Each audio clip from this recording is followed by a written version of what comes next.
Raga presents. किया चला धाके रोवाता ई मजा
सजना के घर जाके भूल जाई पुरानी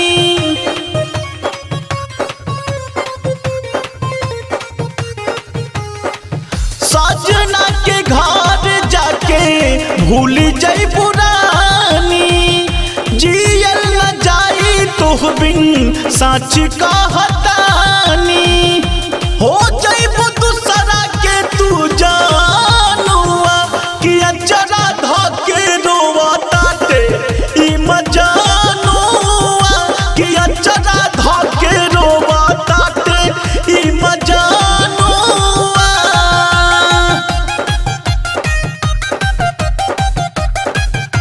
किया चला धाके रोवाताटे ई मजानुआ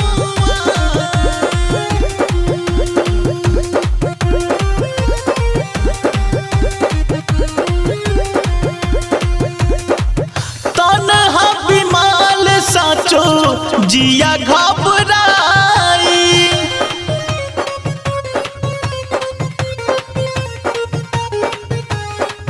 तन्हा बिमाल साचो जिया घबराई।